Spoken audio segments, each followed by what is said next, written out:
Welcome back mga ka-lovely friendship. This is Jonah, syempre, and you are watching the Kasambahay Story. If bago ka pa lang sa channel na to, please don't forget to subscribe. I-hit mo na rin yung share and like button dyan. Syempre, samahan mo ng kalampag para updated ka sa mga susunod nating mga videos.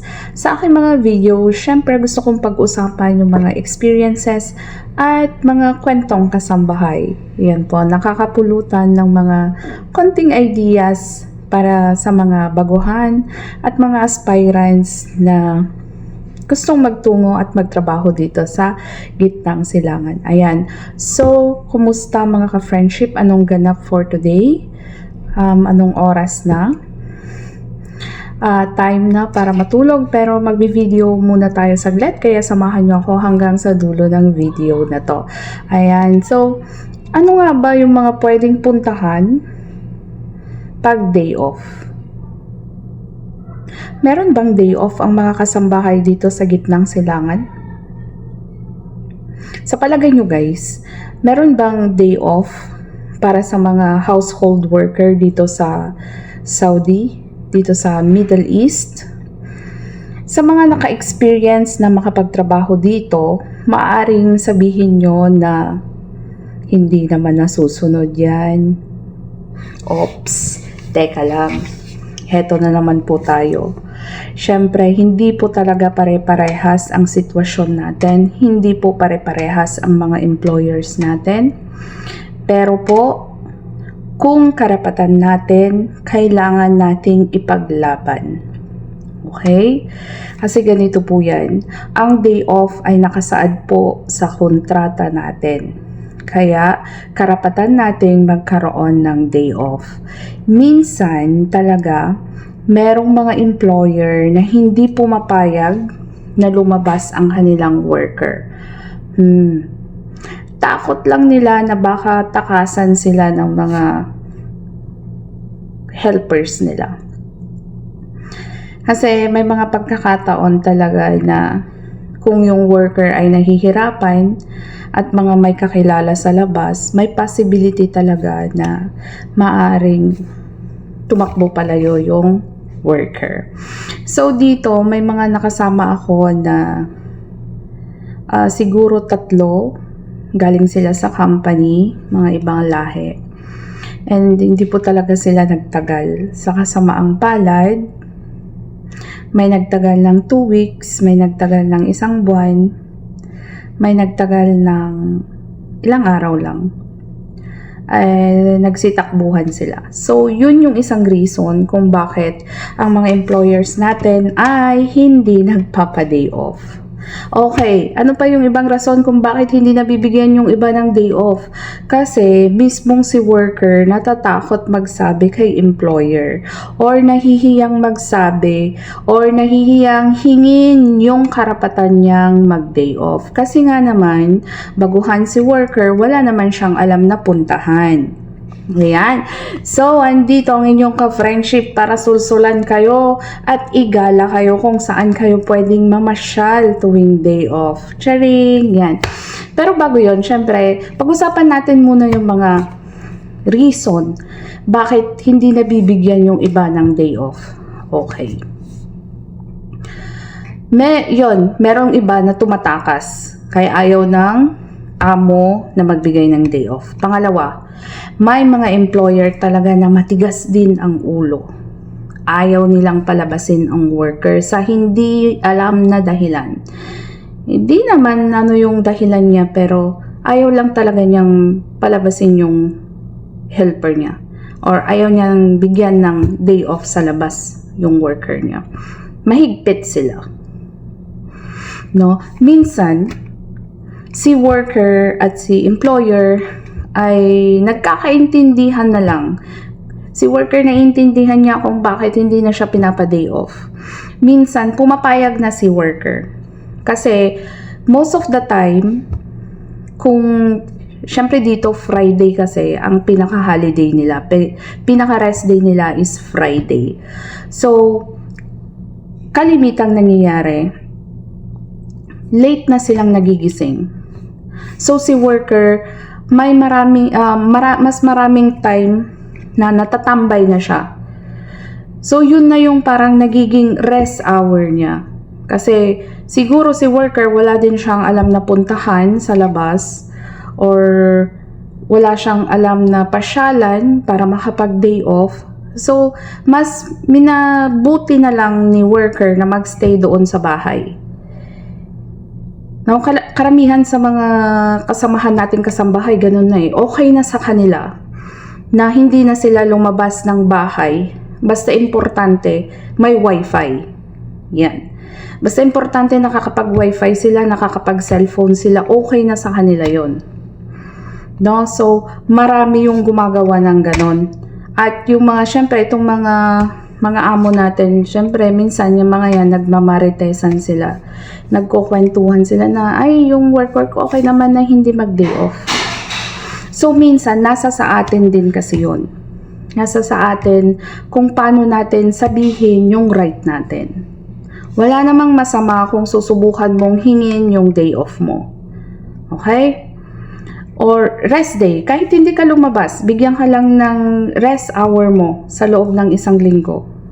Okay na yun. O kaya naman, kung halimbawa 3 buwan na hindi ka pa rin binibigyan ng rest day, rest hour, sabihin mo sa kanila sa mabuting paraan, maayos na paraan, yung maiintindihan kanila, na kung hindi sila magbibigay ng day off, bigyan kanila ng monetary allowance katumbas nung araw na hindi ka lumabas.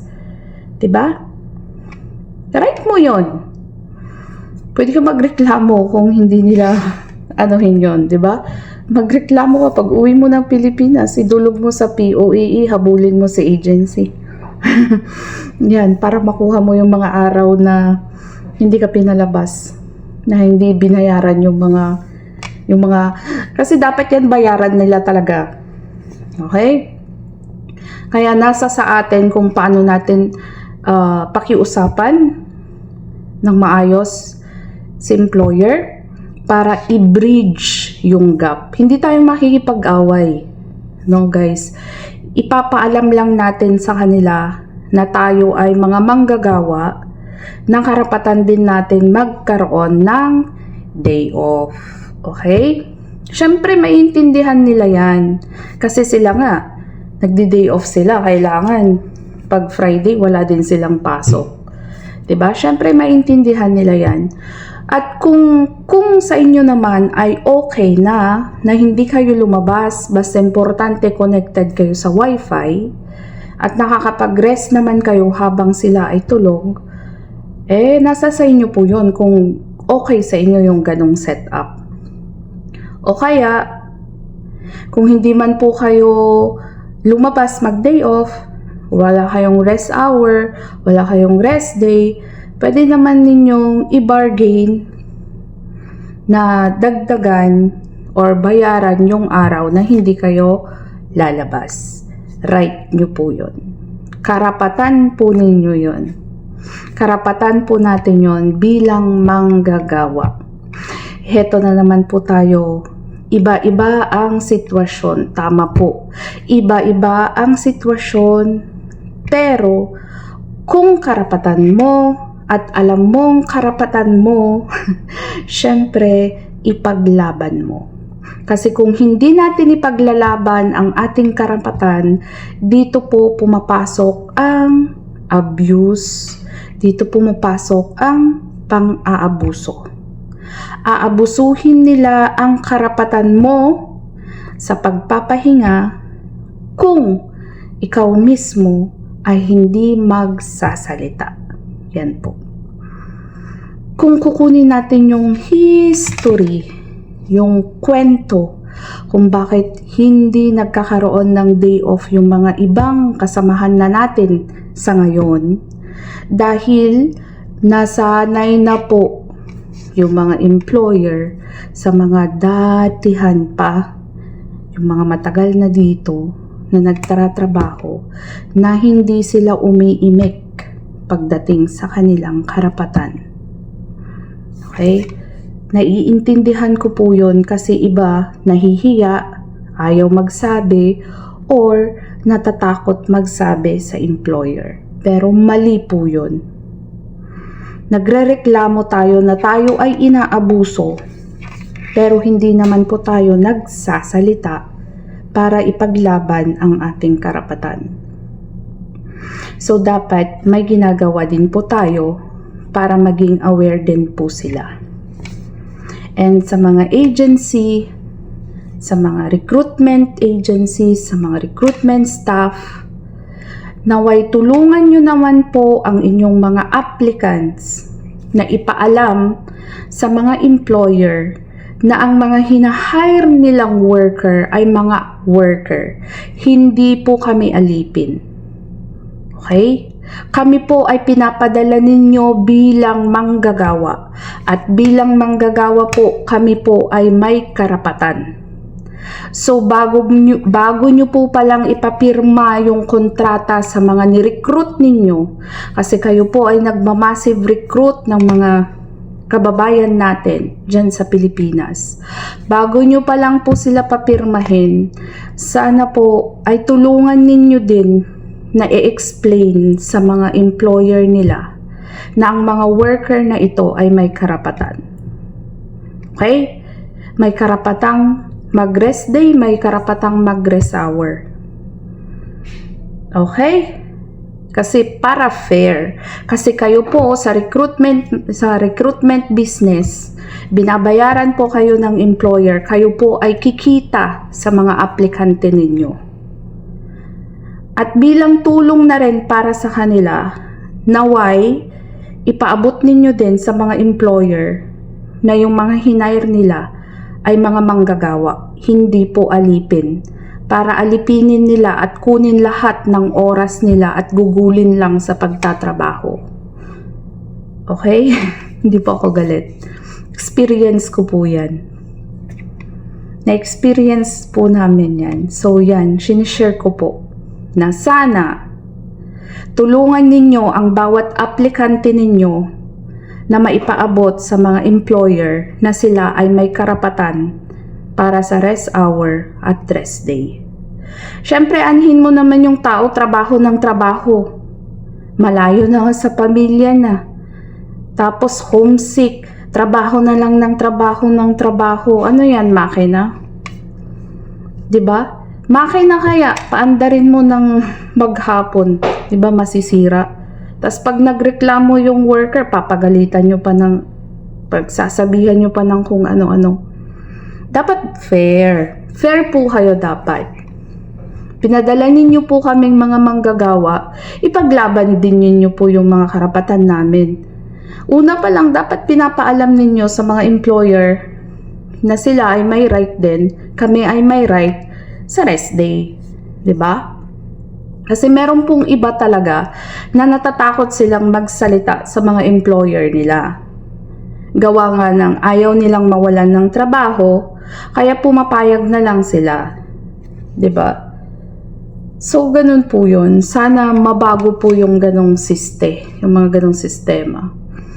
May iba pa nga kinukulong sa mga bahay, pinapadlock, which is bawal. What if may emergency? 'Di ba? Hindi natin alam yung mga ganong sitwasyon. Kaya sana po talaga mabago yung ganitong para sa mga manggagawang katulad namin, mga household worker, na malaya na makamit yung right namin para sa rest day. Kasi sa usapan lang naman yan eh. Makikinig naman ang employer.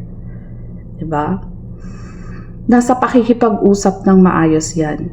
At saka nasa setup na rin ng worker at ni employer yan. Kung halimbawa, ganun nga, pumayag na si worker, basta importante, may rest hour naman siya, or connected siya sa wifi, makakausap niya yung family niya sa time na gusto niya. 'Di ba? So, okay na yun. Or kung hindi man palabasin, bigyan man siya ng kahit konting tip na hindi siya lumabas. Masaya na yung workers sa ganung way. Ayan. O, diba? So, napalayo na tayo. Kayo ba ay nagnanais ding makapag-day off at wala kayong idea kung saan kayo pupunta, well, abangan ninyo sa aking susunod na mga videos at igagala ko kayo sa mga lugar kung saan kayo pwedeng makapag-day off. Ayan. So, mga ka-friendship, maraming salamat po sa pagtambay ninyo at pagsama sa akin hanggang sa dulo ng video na to. Syempre, lagi kong sinasabi, magdasal po tayo palagi, mag-focus lang po tayo. At kung anong mabuting nasimulan natin, ipagpatuloy lamang natin. Ayan, magandang gabi sa inyong lahat, magandang araw, saan man abutin tong video na to. Maraming salamat po. Syempre, wag mong kalimutang mag-subscribe ka, friendship. Ayan, hanggang sa muli, and syempre, paalam, magdasal lang po tayo palagi. Yan yung sinasabi ko, mga friendship. Bye-bye!